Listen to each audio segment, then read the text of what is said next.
বোকাৰ পদুম পৰিস্মিতা। এতিয়া গাঁওখনৰো শিৰৰ মুকুট হৈ পৰিছে পৰিস্মিতা। সদ্য ঘোষিত উচ্চতৰ মাধ্যমিক পৰীক্ষাত আটাইকেইটা বিষয়তে ৭৮.২% লেটাৰ মাৰ্কেৰে দৰিদ্ৰ ঘৰৰ মেধাৱী ছাত্ৰী পৰিস্মিতাই উজ্বলালে নিজ গাঁওখনৰ নাম। আজি পৰিস্মিতাক লৈ গৰ্বিত পিতৃ মাতৃ। দেউতাকে খেতি বাতি আৰু টিউচন কৰিয়ে পোহপাল দিয়া পৰিয়ালটোত বৰ্তমান বোকাৰ পদুম হৈ জিলিকিছে দেৰগাঁও ১ নং হাঁহচৰাৰ পৰিস্মিতা হাজৰিকা। দৰিদ্ৰতা যে কেতিয়াও শিক্ষাৰ হেঙাৰ হ'ব নোৱাৰে তাৰে এক সুন্দৰ নিদৰ্শন দেৰগাঁও ১ নং হাঁহচৰাৰ পৰিস্মিতা হাজৰিকা। মোৰ নাম শ্ৰীমতী পৰিস্মিতা হাজৰিকা। মই দেৰগাঁও কমলদৰা মহাবিদ্যালয়ৰ পৰা এইবাৰ হায়াৰ ছেকেণ্ডেৰী ফাইনেল এক্সাম দিছোঁ।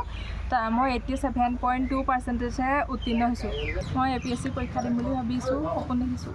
তাই এইবাৰ দেৰগাঁও কমলদৰা মহাবিদ্যালয়ৰ পৰা ডিষ্টিংশ্যন সহ 6টা ছাবজেক্টত লেটাৰ লৈ পাছ কৰিছে। সেইকাৰণে মই বহুত ভাল লাগিছে আৰু আজি। বৰ্তমান বোকাৰ পদুম হৈ জিলিকি পৰা পৰিস্মিতাৰ সফলতাত উৎফুল্লিত গাঁওবাসী। সকলোৱে মৰমেৰে উপচাই পেলাইছে পৰিস্মিতাক। ভাল পৰিৱেশ, কাৰণ কিয় আমি ভাবোঁ যে আমাৰ যুৱ প্ৰজন্ম যি শিক্ষা দীক্ষাত আগবাঢ়ি যাব লাগে, তাৰ ক্ষেত্ৰত আমাৰ দেৰগাঁও প্ৰতিবাৰে আমাৰ বিভিন্ন দুৰ্গম অঞ্চলৰ পৰা ভাল ফলাফল লাভ কৰে।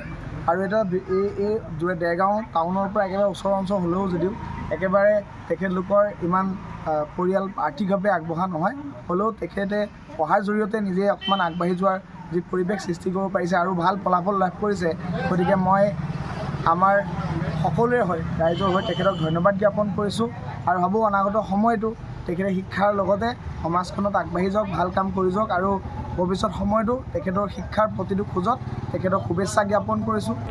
নিউজ ডেস্ক ৰিপৰ্ট, অসম স্পন্দন।